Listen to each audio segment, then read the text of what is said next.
Gewaldig. Okay, gewaldig.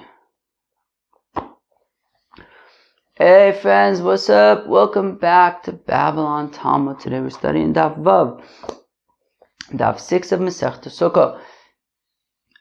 Excuse me. Okay. What does today's Daf talk about? Who could tell me? So we continue from our discussion yesterday, discussing that the minimum size of a sukkah is Halacha Moshe Sinai. We then get into a Gemara that we've seen. I think this is the third time we've seen it. We've seen it in Masechet Brachos, we've seen it in Masechet Eruvin, and we're going to see it now here on today's daf about the different shiurim that we learn out from the pasuk of Eretz Chita Usar Gefen B'Teinav V'Rimon Eretz Shemen Udvash. And then we get to a machlokas on Vav Mud Beis between the Chachamim and Reb Shimon about how many walls need to be present in a sukkah. And that gets into an interesting machlokas regarding Yesh Aim Lemikra and Yesh Aim Lemasoret. I feel like it must have come up somewhere. I don't know why. I feel like it must have. Maybe it didn't. But I feel like it must have been somewhere. Yesh Aim Lemikra, Yesh Aim Lemasoret about, I don't know, I guess a strategy of expounding, verses in the Torah or something. I don't know. Well, I guess we'll get there on Vav Mud Beis, but that's an interesting discussion as well. So we're going to begin on Daf Hey Mud Beis. Where do we start? So let's start maybe about 8-9 lines from the bottom on Hey Mud Beis. Right, you see where that is? It's about 8-9 lines from the bottom. So we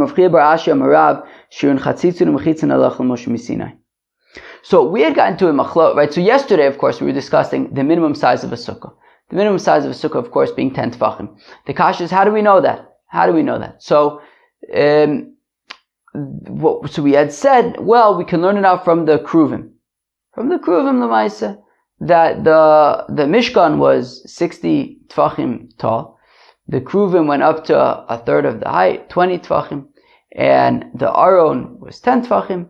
And the kruvim were on top of the Aron. So memele, the kruvim were 10 tefachim, and that's how we know the sukkah is 10 tefachim, because it says sochachim b'chanfein ala kaporis and schach sukkah. Fine.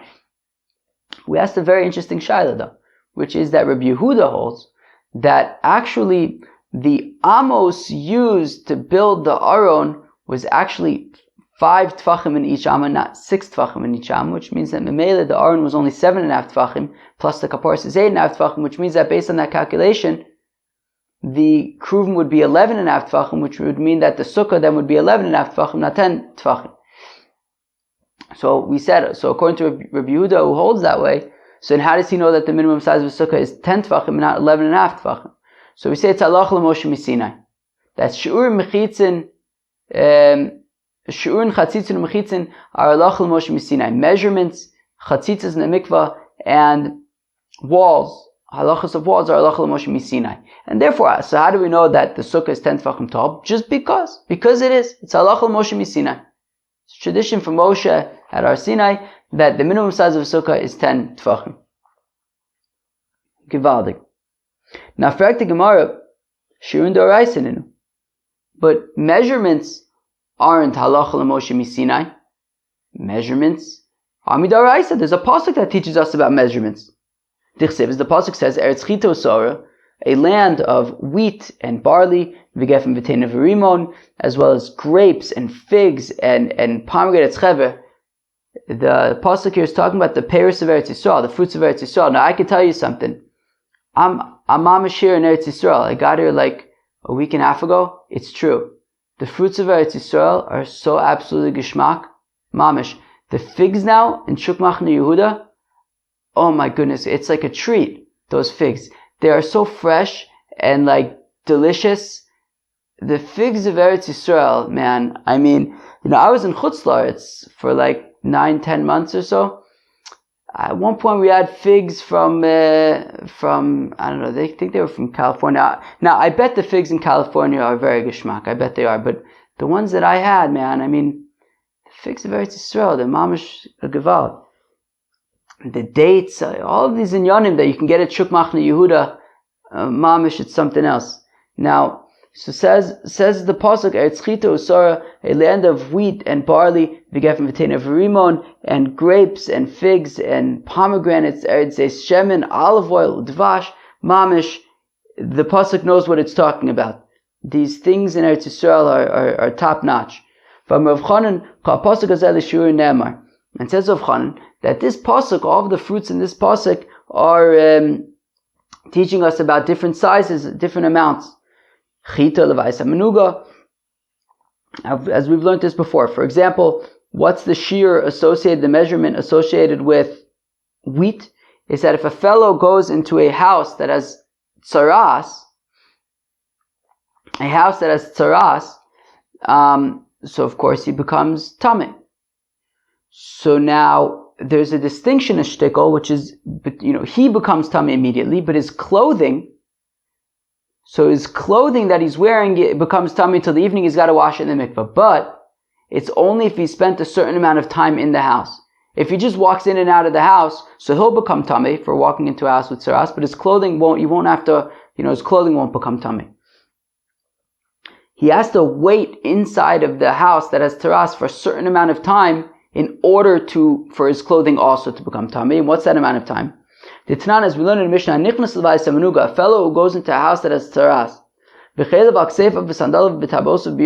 and he's wearing his clothes. He's not wearing his clothing, right? His clothing are like, he throws them on his shoulder, are thrown over his shoulder. His sandals and his rings are not on his feet and his fingers respectively. He's holding them. So in that case, he becomes tameh immediately for going into the house that has tsaras. And his clothing also becomes tameh immediately because he's not wearing them. He's just carrying them. So everything becomes tameh. However, but if he was taka wearing his clothing, and his shoes are on his feet, and his rings are on his fingers, so he's mamish wearing all of these inyanim.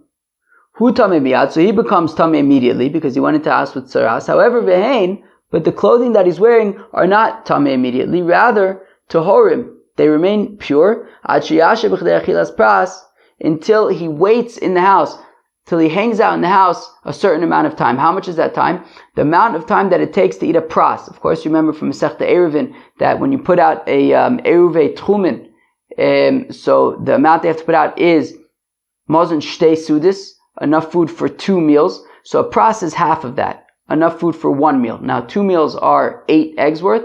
1 meal would be 4 eggs worth. So if you eat a bread, if you hang out in the house enough time, you don't actually have to eat bread, but enough time that it would take to eat, the amount of bread that's 4 eggs worth, so then your clothing would become tameh as well. And that bread that we're talking about is wheat bread, which is, you can eat it quicker than barley bread, let's say.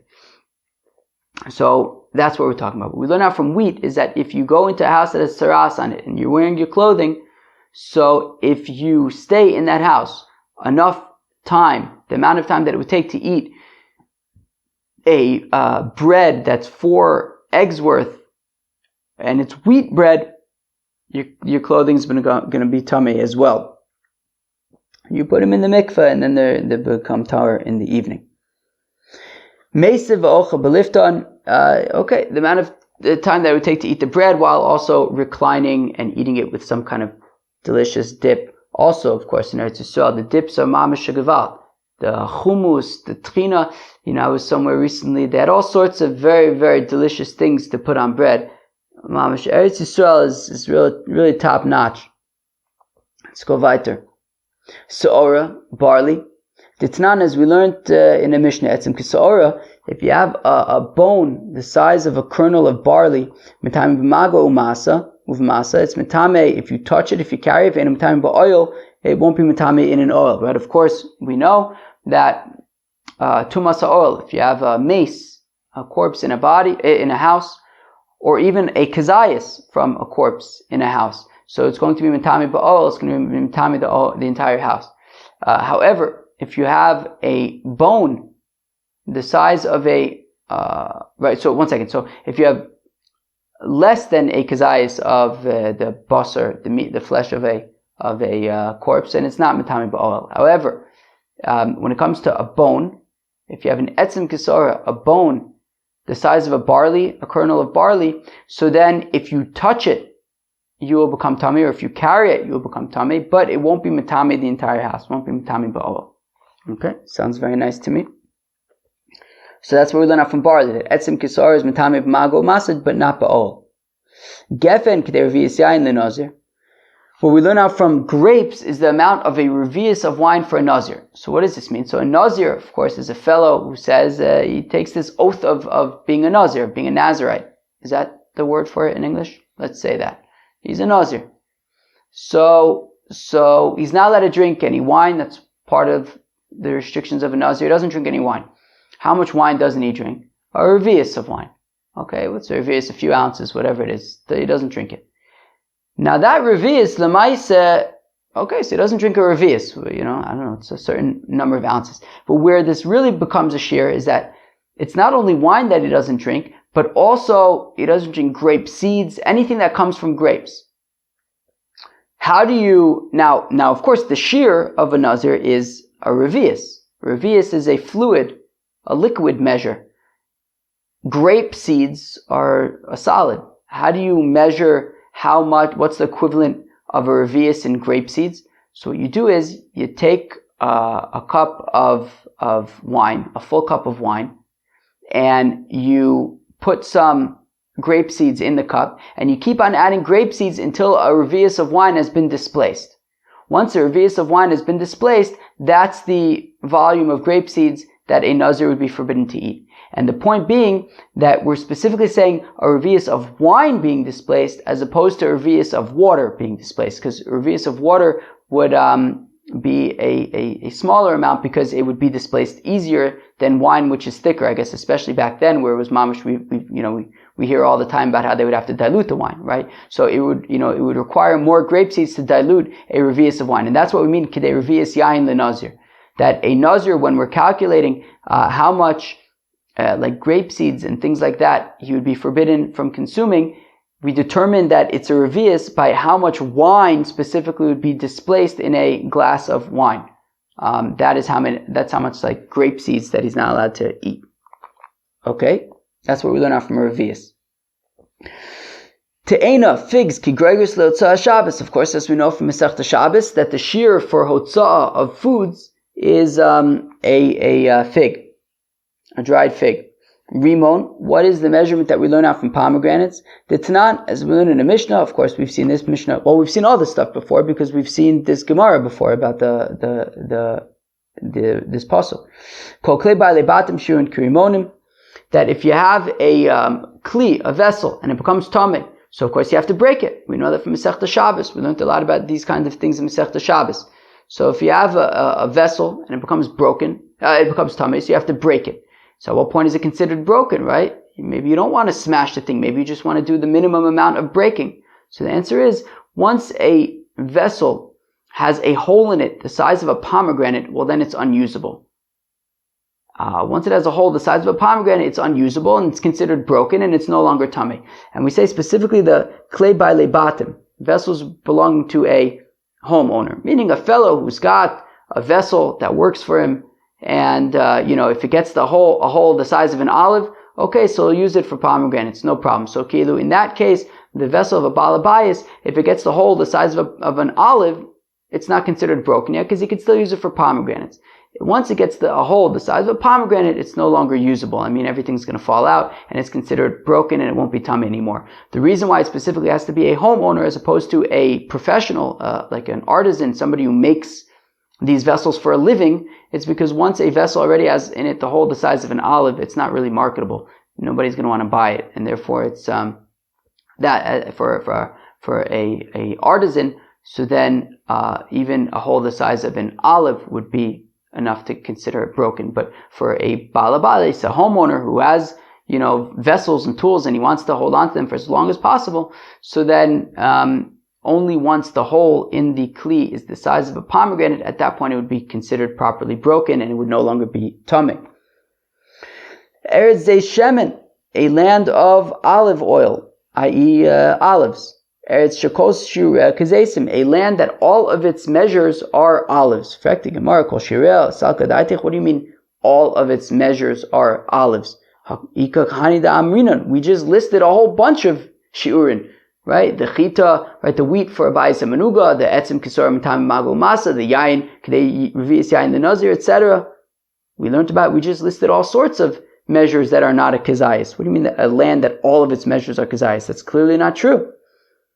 Ella ema sharov shura kazesim. No, a land that most of its measures are kazayis, right? Kazayis is certainly the most popular measurement that we see, right? Kazayis of chelev, kazayis of nevela.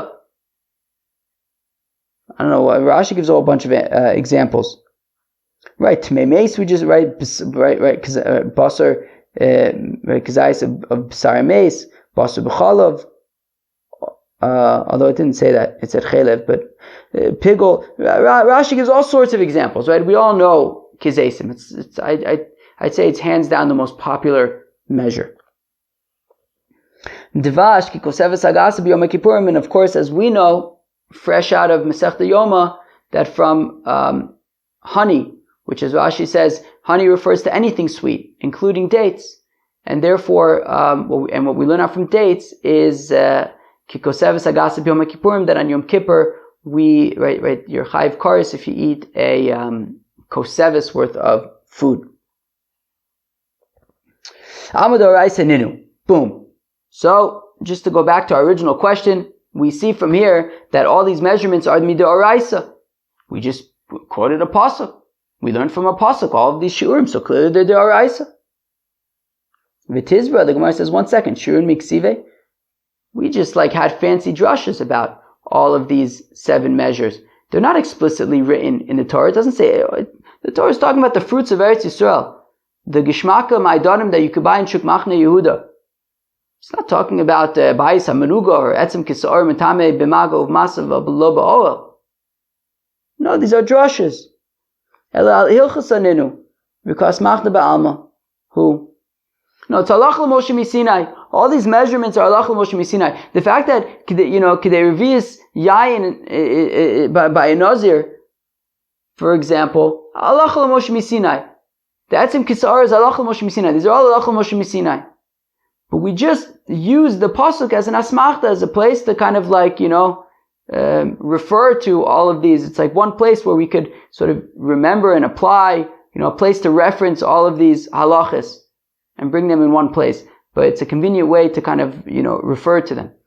But we don't learn it out from this pasuk. They're halacha l'Moshe misinai, and we just, refer to them in this pasuk. Okay, so there you go. So all these shiurim are tak halacha l'Moshe misinai. Chatzitzin deoraisa ninu. Now the Gemara says, okay, moving on. Chatzitzas, the fact that when you go to the mikvah, you don't want there to be any separations between you and the water. We said that that's halacha l'Moshe misinai. Perfect Gemara, it's taka midoraisa. Dichsiv, as the pasuk says, v'rochaz b'moy. It says by I believe it's a masoret that he will wash in the water.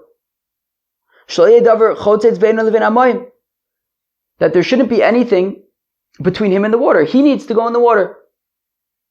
There shouldn't be anything else between him and the water. No chatzitzas. So we see that chatzitzas are taka deoraisa.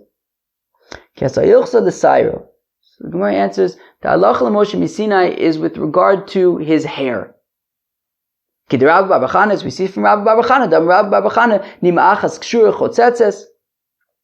If a fellow has one hair that is tied up in a knot, well then that would be a chatzitza, because one hair tied in a knot could be a starka knot, and if he or she is makbid on it and doesn't want that hair with the knot there, so then you have to get rid of it. Shalosh and chotzitzos, but 3 hairs that are tied in a knot, like together, like you take, if you have 3 hairs that are tied up in a knot, it's not a chatzitza because 3 hairs won't be able to get tied up so stark. Shtaimeni yodea, and 2 hairs, Lamaisa says, Rabbi Babachana, I'm not sure if it's considered chatzitza or not. So what do we see? So we see that hair being tied in a knot and needing to be chatzitza free is taka halacha l'Moshe misinai. Halacha l'Moshe misinai, right? Meaning, Rabbi Babachana is assuming that hair, you can't have any chatzitzas, and therefore he says, well, if there's 1, it's a chatzitza, 3 is not a chatzitza, I don't know about 2. How does he know that hair, bichlal, is a problem? It's halacha l'Moshe misinai. Okay, fine. But Saranami Doraisa Ninu. But then the Gemara says, what do you mean? That's not Halacha Moshe Misinai. The fact that hair is a chatzitza, or it could be a chatzitza if there's knots or whatever, or maybe dirt, things like that. That's also Midoraisa. It's not Halacha Moshe Misinai. The pasuk says, "Rachatz b'sar b'mayim esatafel b'sar my new sayro." It says that he has to wash his flesh as b'sar b'mayim, its flesh in the water, and that includes even things that are tafel, things that are secondary to his flesh. And what's something that's secondary to your flesh? Hair. So Taka, the pasuk already tells us that hair, you need to go into the mikvah. So it's midoraisa. It's not halacha moshe. It's written in the Torah. It's not halacha moshe misinai. Halacha moshe misinai is, of course, have a status of the oraisa. They have a status of the oraisa. But the point that we're saying though is that it's not halacha moshe misinai. It's mamish written in the Torah. Rachatz es b'sar b'mayim es hatafel b'saro, even his hair. So it's not halacha moshe misinai. So what the halacha moshe misinai is for Rabbi Yitzchak to tell us exactly what aspect of the hair is dafka. It could be a chatzitza. The Amar Rabbi Yitzchak, as Rabbi Yitzchak says, Tvar Torah that halacha moshe misinai rubo umakbid olav chotzetz. That at what point is hair considered a chatzitza? So it depends. If it's the majority of one's hair, let's say there's like dirt that's sticking the hair together, and you don't want that dirt in the majority of your hair, or let's say the majority of your hair somehow has knots, and you don't want, knots like that. So chotzet. So if the majority of your hair is like all knotty or muddy or something like that, and you don't want it to be that way, I guess the exception of like dreadlocks, I guess if you have somebody with dreadlocks, but they want, they like the way they look that way, and they want the dreadlocks, then that wouldn't be a case of makbid. I guess that would be acceptable. So in a situation where the majority of your hair is like knotty, and you don't feel comfortable with that, you don't like that, so that would be considered a chatzitza. So the Vatar Rubo Makbid Olav, if the majority of your hair is like knotty or muddy, and you don't like that, so then chotzitz, that would be considered a chatzitza. And that's halacha l'Moshe Misinai. V'she'eno Makbid Olav, eno chotzitz. But if you're not makbid on it, if your hair is all knotty, and you don't mind it, well then it's not a chatzitza. V'gazu arubo she'eno makbid, but they made a gezer midrabanan. They said, if the majority of your hair is all knotty, but it doesn't bother you, we say still, that would be considered a chatzitza, out of concern of a case where the majority of your hair is all knotty and it does bother you. So out of concern for that, where it would be also midoraisa, halacha l'Moshe Misinai, so we say that even when the majority of your hair is knotty, but it doesn't bother you, so we said that would be a chatzitza. And if the majority of your hair, if the minority of your hair is kind of like knotty, but it bothers you, so even though midaraisa, the halacha Moshe Misinai is that only a majority which you care about is a chatzitza, a minority that you care about would not be a chatzitza, but still midar abanam we say that it will be a problem. Mishemubu amakbid, out of concern of the case where the majority of your hair is muddy or knotty and you care about it. So even when the minority is knotty or muddy, if you care about it, it'll be a problem. Why don't we also say that in a situation where the minority of your hair is all knotty and muddy and you don't care about it, so that's the one that kind of falls through the cracks, right? Meaning, mida oraisa, it's a problem if it's the majority of your hair and you do care about it. Mida rabbanan, it's a problem if it's the majority of your hair and you don't care about it, or if it's the minority of your hair and you do care about it. But if it's the minority of your hair and you don't care about it, so we say that is fine. There's no problem there, even mida rabbanan. So why don't we make a gzera though and say that is a problem because of, right, mishum miuto amakbid, because, well, let's say if it's a minority and you do care about it, or if it's the majority of your hair and you don't care about it, in both of those cases it wouldn't be allowed because of midar abanon, out of concern for the real problem, which is the halacha Moshe Misinai, which is the majority and you are makbid on it. Well, he gufa gzera v'anekum v'nigzera l'gzera, to which the Gemara says, well, the fact that the majority of your hair that you don't care about, or the minority of your hair that you do care about, those are only asur midirabanan in the first place out of concern for the real problem, which is the majority of your hair that you do care about, which is the Halacha l'Moshe Misinai. To make a gezerah to say that even a minority that you don't care about is considered a chatzitza, out of concern for a minority that you do care about, or alternatively a majority that you don't care about, which it in of itself is only a concern about a majority that you do care about, we're not going to make a gezerah for something that's already a gezerah, and therefore you're allowed to go to the mikveh. It would not be considered chatzitza if you have a minority of your hair and you don't care, and it's all naughty. Sounds like exciting stuff to me, but what do I know? And what's the halacha l'Moshe Misinai with regard to walls? That which we said, that the walls of a sukkah have to be 10 tefachim tall, and that's halacha l'Moshe Misinai. So this makes sense according to Rabbi Yehuda, of course. According to Rabbi Yehuda, how do I know that the walls of a sukkah have to be 10 tefachim tall? Halacha l'Moshe Misinai. I can't learn it out from the Kruvim, so it's halacha l'Moshe Misinai. But according to Rabbi Meir, who says that I can learn out from the Kruvim that a sukkah is 10 tefachim tall, well then, what's the halacha l'Moshe Misinai? I know that a sukkah is 10 tefachim tall from the Kruvim. What's the halacha l'Moshe Misinai regarding walls? So of course, as we know from Masechta Eruvin, the halacha l'Moshe Misinai is regarding to good, is with regards to good, to say like good asik, good achis, the imaginary walls that go up, that go down, once they're 10 tefachim tall, so then they can go up, they can go down imaginarily. V'lavud, of course, we know, right, if a wall is within 3 tefachim of something else, it can be considered connected, right? For example, if you have a hole in a wall and it's less than 3 tefachim, or a gap in the wall, it's less than 3 tefachim, it's considered connected. V'dofen akuma, and to say that a wall bends, like we learned about the other day with the sukkah, when there's less than 4 amas between the platform, let's say, and the wall, so we could say that the wall bends to reach the platform, for example. That's dofen akuma, a bent wall, an imaginary bent wall. V'she'en l'shalosh defanis. Okay, fine, givaldik. So moving on. So we just had that whole machlokes and that whole discussion to explain how we know that a sukkah that's 10 tefachim tall is the minimum size of a sukkah. Moving on to the part of the Mishnah that says that it needs to have 3 walls. Now we get to a machlokes. Taner Rabbanon, the rabbis taught shtaim kilchosim v'shlishas afilu tefach. Reb Shimon omer shalosh kilchosim v'revias afilu tefach. Very, very interesting.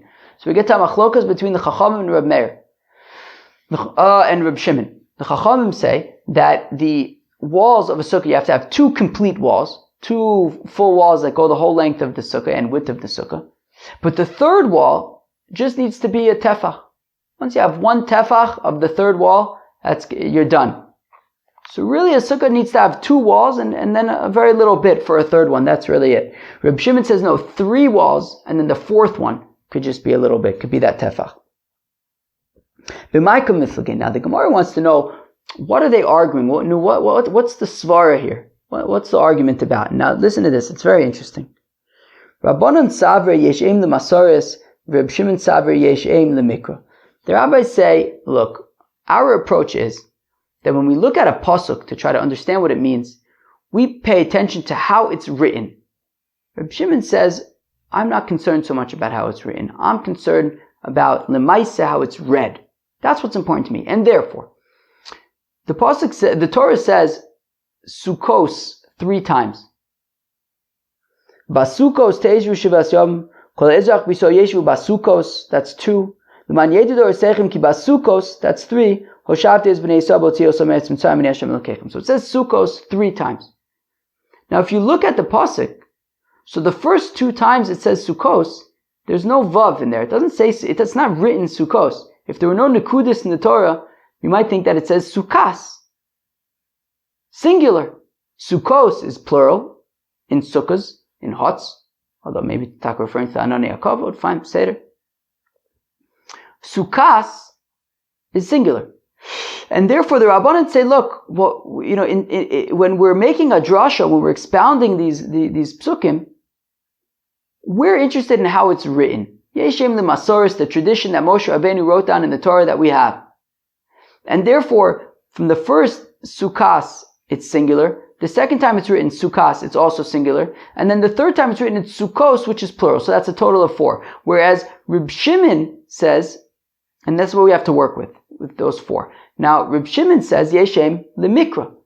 It's very nice that it's written a certain way, but the fact of the matter is we read it Sukkos. We read it plural. And therefore, when expounding the psukim, we're going to expound it assuming that each one is plural as it's written, right? Ki basukos shabti es bnei Yisrael, etc. Which is plural. And therefore, it says Sukkos 3 times. Each time it's plural. The minimum of plural is 2. So we have 3 times 2. We have 6 to work with. So the Rabbanan say we have 4 to work with. And Reb Shimon says, no, we have 6 to work with. Now, says the Gemara, what's the machlokas between Reb Shimon and the Rabbanan? Rabbanan savar yeshim l'masoret, Reb Shimon savar yeshim l'mikra. The rabbis say what's important in making these drushes is how it's written, whereas Reb Shimon says what's important is how it's read. Rabbanan savar yeshim l'masoret. The rabbis say what's important is how it's written. Basukas, basukas, basukos. It's written singular, singular, plural, which is 4. Harekan arba, so that's a total of 4. 1 plus 1 plus 2. Talchad legufe.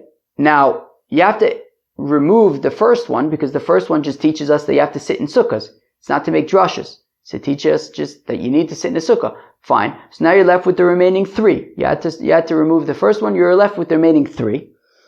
Pashlu tlasa, so there are 3 left. Shtaim kil chason, so to teach that 2 of those walls have to be proper full length walls. But the third wall, there's another Halacha Moshe Missinai. We just learned about Halacha Moshe Missinai that teaches that the sukkah has to be 10 tefachim tall, at least according to Rabbi Yehuda. But there's an additional Halacha Moshe Missinai which says that the final wall of the sukkah only needs to be 1 tefach, and that's it. So therefore, according to the rabbis, it says basukas, basukas, basukos, singular, singular, plural. So 1 plus 1 plus 2, that's a total of 4. You have to remove the first one, because the first one we need to teach us that you have to sit in a sukkah bichlal. You're left with 3, and 2 of them have to be full, and the third one can even be a tefach, as we know from Halacha Moshe Missinai. That's the rabbi's opinion, Reb Shimon Savar. Whereas Reb Shimon's opinion is Yeshem lemikra. What's important is how you read the pasuk. Basukos, basukos, basukos. Plural, plural, plural. 2 plus 2 plus 2 is 6. Harikan sheish. Dal chad kra legufe. Now again, Reb Shimon agrees you have to remove the first instance to teach us that you have to sit in a sukkah, so we can't. So the first one's unusable. So you're left with basukos, basukos. Plural, plural. 2 plus 2 is 4. Pashlu arba. So you have 4 left to work with. So you have 4 walls to work with. 3 of them have to be full length walls. And the 4th one can even be a tefach halacha Moshe Missinai. So that is the machlokas between the rabbis and Reb Shimon. The rabbis say that a sukkah has to be 2 and a tefach. Reb Shimon says it has to be 3 and a tefach. And they learn it out based on whether you hold of Yeshim lemikra like Reb Shimon or Yeshim lemasoret like the Rabbanan. Or if you want, I'll give you an alternative. Duchuli alma Yeshim lemikra. Both Reb Shimon and the Chacham agree Yeshim lemikra. It depends how it's read. Okay, so it depends how it's read. So you start off with 6 basically. Basukos, basukos, basukos. 2 plus 2 plus 2 is 6. Here's the machlokas. That the rabbis say that schach needs its own pasuk, and therefore the rabbis. So in this version, the rabbis would agree Yeshem the mikra. What's important is how it's read, and therefore basukos, basukos, basukos. Right? 2 plus 2 plus 2 is 6. Now you have to remove the first basukos to teach us that you have to sit b'chlal in a sukkah. So now you're left with 4. Now the rabbis say you have to remove an additional an additional one of the 4, because we have to know that you have to put on schach. How do I know that you have to put on schach? So I need an additional instance to teach me that I need schach. So now I'm left with 3. 2 full ones and 1 is a tefach. Whereas Reb Shimon says, no, schach doesn't need a pasuk. The thing is called a sukkah. Sukkah means schach. Obviously you need schach. And therefore, Reb Shimon says, no, you start with the 3 basukos, you drop one of them to teach that you have to sit in the sukkah, you have 4 left. I don't need anything for schach. I know that, of course, you have to put in schach. It's called a sukkah. Sukkah is schach. And therefore, I have the 4 to work with. 3 are full length walls. 1 of them is a tefach. Or you could say that everyone agrees that there is, that what's important is how it's written. Basukas, basukas, basukos. Singular, singular, plural. So that's a total of 4. Everyone agrees on that. This is the machlokas. That the rabbi's opinion is that yes, you start off with, you start off basukas, basukas, basukos. So start off with 4. One of them you need to teach that you have to sit b'chlan sukkah, so you're left with 3. And then the rabbis say that the halacha Moshe Misina is saying that you subtract from the third wall to make it only a tefach, right? So you start out with, so you have 3. And the halacha Moshe Misina says that the third wall just needs to be a tefach. So 2 full ones and one's only a tefach. Whereas Reb Shimon says that the halacha Moshe Misina is not coming to subtract, it's coming to add. And therefore, you start with 3, right? Basukas, basukas, basukos, singular, singular, plural, that's 4. You have to drop the first one to teach b'chlal, that you have to sit in a sukkah, you're left with 3. And the halacha Moshe Misina is saying that you add on a tefach, not that you subtract from the final one and are left with the tefach, but rather you add on to a tefach, and therefore you need 3 walls, 3 full walls, and the 4th one being just a tefach. Or if you want, I will say ligarea, or you could say no. Both Reb Shimon and the Chacham hold that the halacha Moshe Misina is to subtract. Yesh masoret, and also Yesh masoret, that it depends how it's written. So you start off with 4. But the machlokes here between Reb Shimon and the Chacham is, can you use that first basukos, right? That first, basukos, basukas, that first one. Up until now, we've been assuming no, you can't. You need the first one to teach me b'chlal that you have to sit in a sukkah, but apparently maybe we can question that as well. Masoret dorshin tchilos, masoret ein dorshin tchilos. Reb Shimon says that we can use the first one, and therefore we're saying in this version that both Reb Shimon and the Chachamim agree yeshem l'masoret. It depends how it's written, and therefore basukas, basukas, basukos, singular, singular, plural. We start out with 4. According to Reb Shimon, we can use all 4 of them. And therefore we start out with 4, and the halacha Moshe Misina is coming to subtract from the final one. So to say we start out with 4, the 4th one can only be needs to only be a tefach. So therefore, according to Reb Shimon, right, basukas, basukas, basukos, singular, singular, plural, 1, 1, and 2 is 4. You can use all of them for the drasha. And the 4th wall, the halacha Moshe Misina says, only needs to be a tefach. So 3 and a tefach. The Chacham say, no, you can't be darshan tchilos. You can't learn out a drasha from the first instance. We need that to teach us b'chlal that you have to sit in a sukkah. You can't make a drasha from it. And therefore you have to subtract, you have to remove completely the first instance. And what you're left is with basukas, basukos, 1 and 2 is 3. Comes halacha Moshe Misina to say that the 3rd one just needs to be a tefach, so 2 and a tefach, according to the Chachamim. Rav Masna says that the reason for Reb Shimon to say 3 and a tefach is from the following: that there's a passage that we learned on Daf Beis, that we reference on Daf Beis from Yeshaya, that in the future there will be like a chuppah, like a canopy for you, litzel yomam mechorev, to be shade for you during the day from the heat, and as protection from rain and from water. Period. And therefore, if the sukkah is going to be lemachsa lemistor, protection from storms and things like that, well, a sukkah that's open on one wall, that only has 3 walls, and is open on the 4th side, isn't going to be much protection from rain. All the water is going to get in. In order for it to be an effective protection, it's going to have 4 walls, be completely enclosed, and therefore that's why Reb Shimon holds that a sukkah needs to have 4 walls and not just 3, because that's the only way it can be an effective protection. Well, that was Daf Vav Masechta Sukkah. I think it was an interesting Daf, right? So the first part of the Daf continued with how how do we know, at least according to Rabbi Yehuda, that the minimum size of a sukkah is 10 tfachim. So we say, well, it's halacha Moshe Misinai. Minimum size of a sukkah is 10 tfachim. And so that was essentially it. We then asked kashas and we said, wait, is it halacha Moshe Misinai? Maybe it's midoraisa because there's this pasuk.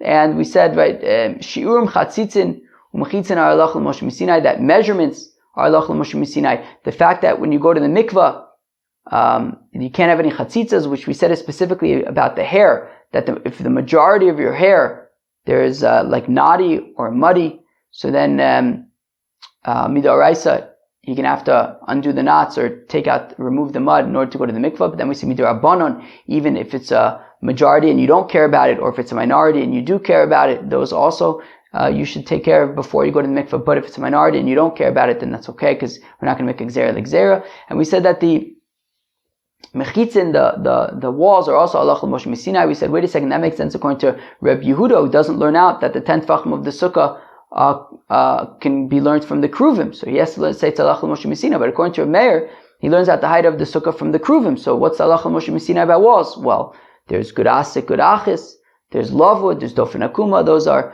halacha l'Moshe Sinai. Then we got to a machlokus between the Rabbanan and Reb Shimon about how many walls do you have to have in a sukkah.